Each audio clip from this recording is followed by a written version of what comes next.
राज्यातील शिक्षक आणि शिक्षकेतर कर्मचाऱ्यांच्या मागण्या वर्षानुवर्ष प्रलंबित ठेवल्याच्या निषेधार्थ आज शिक्षकांनी आझाद मैदानात काळी दिवाळी साजरी केली। शिक्षण खात्याकडे वारंवार चर्चा करूनही न्याय मिळत नसल्याने ऐन दिवाळीत धरणं आंदोलन करावं लागतंय, अशी व्यथा शिक्षक परिषदेचे कार्याध्यक्ष आणि शिक्षक आमदार रामनाथ मोते यांनी व्यक्त केली। ज्या शाळा अनुदानास पात्र ठरवल्या त्यांना आम्ही 2 महिने 4 महिने 6 महिने समजू शकतो। 2-2 वर्ष झाली शाळा अनुदानास पात्र ठरवली, शासन त्यांना वेतन देत नाही। उच्च माध्यमिकच्या हजारो पदांना शासनाने मान्यता दिली, त्या शिक्षकांना वेतन मिळालेलं नाहीये। किती शाळा आहेत ज्यांना अनुदानास पात्र ठरवले आणि अजून अनुदान? अशा जवळजवळ 1300 पेक्षा अधिक शाळा आहे।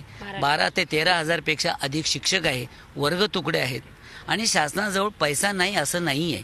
शासनाकडे पैसा आहे, पण केवळ अधिकाऱ्यांच्या हलगर्जीपणामुळे, वित्त विभागाच्या अट्टहासामुळे आणि नकारात्मक भूमिकेमुळे आमच्या शिक्षकांना वेतन मिळू शकलं नाही, असा संपूर्ण प्रकार आहे।